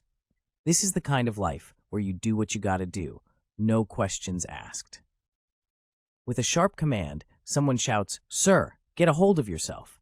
The urgency in their voice suggests something is about to go down, and it's not looking pretty. The scene shifts to a moody street, where a cool-looking dude in a red coat, hair slicked back like he's the star of a shampoo commercial, walks away with a swagger. There's an electric vibe in the air, like something major is about to pop off. We zoom in on a hand gripping a knife tightly, the blade gleaming under the streetlights. It's like a scene from a thriller movie where you know things are about to get real serious. In a moment of dramatic tension, someone is adamant that a monster deserves to be killed. The intensity in the air is palpable, making one wonder who this monster might be and what havoc it's causing. Amidst the chaos, a crowd is seen hustling, likely trying to escape an imminent threat. Their faces are painted with fear and urgency, as if the very ground beneath them is about to give way. Adding fuel to the fire, quite literally, flames burst out as someone shouts about the fire. Panic grips tighter, and the scene turns into a race against time with survival on the line. The world is on fire, literally. Flames are dancing like they're at a wild party, devouring everything they touch. A solitary hand stretches out, almost as if it's trying to grasp onto hope, but hope's a slippery thing in this fiery chaos. Then, a piercing scream slices through the crackling symphony of the blaze. Someone's definitely not having a good day. It's the kind of scream that makes you think twice about your life choices. And then we get this bold declaration. It's hot. Like, no kidding, we're in the middle of a firestorm, and this person is stating the obvious. It's like saying water's wet or the sky's blue. But hey, sometimes you gotta state the facts, right? 3 figures stand amidst the chaos, their faces blurred, adding an air of mystery to the unfolding drama. The background is ablaze, and we hear a desperate shout, "It burns!" indicating the dire situation they are in. The intensity ratchets up as the flames roar with a fierce glow, swallowing everything in their path. The chaotic noise of the fire echoes, making the danger even more palpable. Amidst the fiery chaos, there's a moment of suspense. The word "but" hangs in the air, hinting at an unexpected twist or revelation that might change the course of events. A mysterious figure, with a confident stance, stands amidst a dramatic backdrop of flames and heavy rain. The person's attire, a striking red jacket over dark clothes, adds to the aura of determination and danger. The atmosphere is electric, with leaves swirling in the fiery storm, suggesting an imminent confrontation. A bold statement rings out, "This is the only way to kill that monster," emphasizing the gravity of the situation. The sense of urgency and desperation is palpable, hinting at a pivotal moment in the struggle against an unknown, yet clearly formidable foe. A chilling message appears against a dark background, declaring, "You have died." This digital notification starkly contrasts the previous fiery scene, indicating a sudden and possibly unexpected twist in the battle, leaving us wondering about the fate of our enigmatic character. All right, folks, strap in because we're about to dive headfirst into a timey-wimey adventure. Imagine a sleek, digital interface lighting up the screen, setting the mood for some serious sci-fi vibes. Boom. Just like that, we get the message. Offer. Yeah, we're going back in time, folks. Hold on to your hats. As the digital magic swirls around, a dramatic HH sound effect blasts through the page, leaving us in anticipation of what went down just a day ago. Our story opens with a young man suddenly waking up, his eyes shooting open as if he's just heard the most surprising alarm clock ever. His hair is tousled, giving us major bedhead vibes. And just like that, we're hit with some Babylon-breaking news. Sounds serious, right? It's almost like the news itself barged into his room and screamed, "Wake up, sleepyhead." The camera zooms out to reveal a dude sitting up in bed, surrounded by a sea of empty bottles. This guy's nightstand looks like it's been through a mini-apocalypse. Babylon's broadcast spills the beans. The Black Dragon Guild has decided. But what have they decided? The plot thickens. In a dimly lit room, a mysterious figure is seen strategizing to take on the daunting 40th floor, uttering a confident remark that their skill is functioning just as planned. There's an air of determination, as if they're gearing up for something big. It's like watching a gamer prepping for a final boss fight. Meanwhile, we catch a glimpse of our protagonist, seated casually on the floor, and the holographic display reveals the harsh reality: they're only an F-rank hunter. But hey, sometimes it's not about the rank, it's about the heart, right? Despite the rank, the blue holographic interface assures us that there are no penalties for using this skill. Our protagonist seems to find solace in this small victory, musing with a wry smile. "I guess an F rank like me has no penalties. It's like finding a loophole in life's unfair game. All right, folks, things are getting spicy. Our mysterious hero stands there, contemplating the infinite possibilities of time. They've realized that taking down the Flame Emperor is just not in the cards right now. Seriously, it's like trying to win a game of chess against a cat, nearly impossible. Here we see our protagonist facing a giant, ominous clock. It's like they've stumbled into a steampunk version of Back to the Future. They're deep in thought, knowing that even if luck is on their side, taking down that Flame Emperor is a tall order. Time is literally ticking, my friends. Whoa, plot twist alert. Our hero's not just standing there. Nope, they're ready to make a move. Their grand plan? Go back 24 hours. It's like a video game where you get a do-over, but with higher stakes. They're ready to rock that red jacket and dive back into the past. Let's see where this time-bending adventure takes us. This is his skill anyways. Therefore, the only way a hunter like me can hunt that guy is seated on the kitchen floor, amidst a sea of instant noodle cups and empty bottles. A young man with a mess of black hair and a white shirt seems lost in thought. A gleaming sword rests nearby, hinting at a life that's anything but ordinary. The page cuts to a newspaper clipping featuring a stern-looking man with slicked-back hair. The headline teases an interview where he talks about the time of his awakening, making it clear why our protagonist is so concerned. Under the warm glow of a summer sun, a question hangs in the air like a suspenseful note in a jazz tune. When did you first awaken? The answer takes us back to the prime of life, a summer when the mysterious figure was just 21. Fast forward about 11 years, and we're in a swanky room with a view that could make you forget about your morning coffee. Here, we see our main player, a mysterious figure with blurred features, lounging back. Across from him sits a woman in a red power suit who marvels at his detailed memory. Taking a sip of his drink, the man with the long dark hair and casual black attire brushes off the compliment with a laid-back mokes. It's not that. The story kicks off with our protagonist reminiscing about the day they awakened. This life-changing event just so happened to fall on their birthday, which adds a special twist to the tale.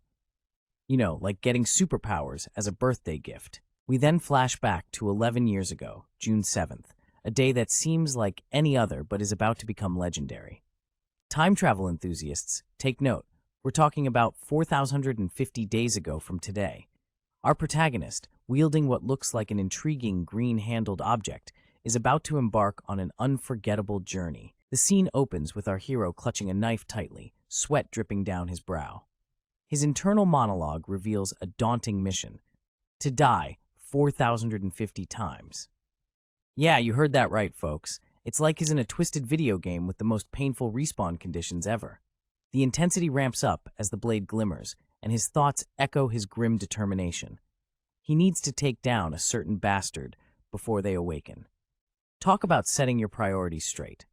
With a heart full of resolve, the protagonist plunges the knife into himself. It's like a darkly poetic act of courage, his face showing pure focus as he embraces this deadly cycle. The scene bursts open with an intense action as someone appears to be falling swiftly downwards. It's like a roller coaster ride with no brakes, and the air is filled with tension.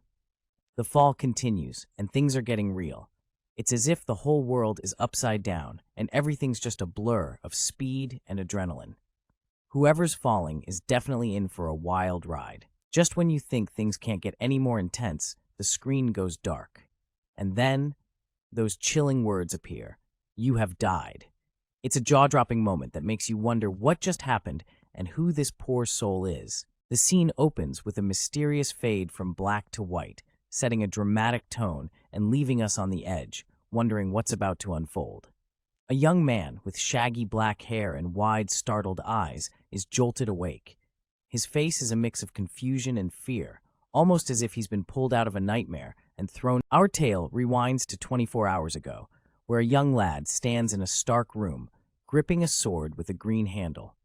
His face is scrunched up in a mixture of concentration and anxiety, as if he's just realized the complexity of assembling flat-pack furniture. As muttering to himself, "Now, it's only 4,049 days left.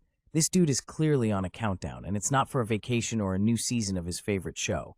His grip tightens around the sword, a visual reminder of the weight of his mission. Whatever he's preparing for, it's a big deal, and he's got a long road ahead of him. The air is filled with suspense as a sleek metallic object descends rapidly, cutting through the scene with a menacing speed. The background is a deep purple, adding to the mysterious and intense vibe. Accompanying the object's descent, bold, dramatic sound effects appear, heightening the sense of impending doom. It's like a visual representation of a heart-pounding soundtrack. The screen goes black, and a chilling message appears: "You have died." Below, we see a character seemingly in shock or despair, head down, perhaps knocked out or overwhelmed. It's a powerful moment that leaves us wondering about his fate. In a dramatic scene, we find our hero curled up in a corner. The ominous text, "You have died," hangs over him like a dark cloud, hinting at a tragic turn of events. It's like the universe just dropped a game over screen on him. Our protagonist, drenched in sweat, grips a sword tightly, his face twisted in agony as he bites his lip. Blood trickles down, showing how serious the situation is. He's clearly not having the best day. A frustrated R escapes his lips as the scene shifts, and we're told the timeline is rewinding 24 hours back. It's a major holdup. Let's do this again moment. What could possibly be happening in this crazy time loop? In a dimly lit room, our main dude is on the floor, knees to chest, clearly going through something heavy. The room's got a few newspaper clippings on the wall, giving it a conspiracy theorist's lair vibe. The kicker? There's a thought running through his mind. No penalties for using this mysterious skill he's got. Boom. Just like that, the words "you have died" hit like a ton of bricks. Our guy's face is sweating, eyes shut tight, like he just got told the Wi-Fi is out. Flashback alert. His hand clutches his chest, probably feeling the weight of those 2020 days he's been counting, and then we see him gripping a sword. Yep, this dude's been through a saga, and that sword seems to have a story of its own. Boom. The words "you have died" flash dramatically on the scene like a game-over screen, leaving us hanging on the edge of our seats. It's been a whopping 543 days, folks. That's like binge-watching 543 seasons of your favorite show, if only you could survive that long. As snowflakes flutter around like confetti, a single word echoes: last. What could it mean? Maybe it's the last episode of a series, or perhaps the last slice of pizza. Either way, it spells something big is coming. Enter our mysterious protagonist. With a face blurred like a secret agent in an anonymous interview, he's clutching a sword, ready for action. Dressed in all black, he's giving off major ninja vibes, and you just know something epic is about to go down. The scene opens up with a pair of legs clad in sleek black pants, seemingly in mid-air, as if someone just leaped into action or is about to land with a bang. Next, we witness a dazzling streak of blue energy slicing through the air. It's like a light show, but with a hint of impending danger. Finally, we find our young protagonist looking quite stressed out as he braces himself with a torrent of fiery energy spiraling around him. Hair tousled, he seems more than a little overwhelmed by this sudden burst of supernatural activity. The scene opens with the sound of quick footsteps echoing across a wooden floor. A shadowy figure, moving with the speed of a lightning bolt, leaves behind fiery trails. This mysterious entrance sets the stage for what feels like an epic tale about to unfold. As the fiery trails fade into the distance, the words "Day One" appear, hinting at the start of a new adventure. It's like the beginning of a countdown, and you can feel the tension building up for what's about to come. The page shifts to display some legal text and the creator's credits, giving us a moment to catch our breath before diving into this fresh adventure. It's a reminder of the minds behind this thrilling journey we're about to embark on. Maybe it's the last episode of a series, or perhaps the last slice of pizza. Either way, it spells something big is coming. Enter our mysterious protagonist. With a face blurred like a secret agent in an anonymous interview, he's clutching a sword, ready for action. Dressed in all black, he's giving off major ninja vibes, and you just know something epic is about to go down. The scene opens up with a pair of legs clad in sleek black pants, seemingly in mid-air, as if someone just leaped into action or is about to land with a bang. Next, we witness a dazzling streak of blue energy slicing through the air. It's like a light show, but with a hint of impending danger. Finally, we find our young protagonist looking quite stressed out as he braces himself with a torrent of fiery energy spiraling around him. Hair tousled, he seems more than a little overwhelmed by this sudden burst of supernatural activity. The scene opens with the sound of quick footsteps echoing across a wooden floor. A shadowy figure, moving with the speed of a lightning bolt, leaves behind fiery trails. This mysterious entrance sets the stage for what feels like an epic tale about to unfold. As the fiery trails fade into the distance, the words Day One appear, hinting at the start of a new adventure. It's like the beginning of a countdown, and you can feel the tension building up for what's about to come. The page shifts to display some legal text and the creator's credits, giving us a moment to catch our breath before diving into this fresh adventure. It's a reminder of the minds behind this thrilling journey we're about to embark on.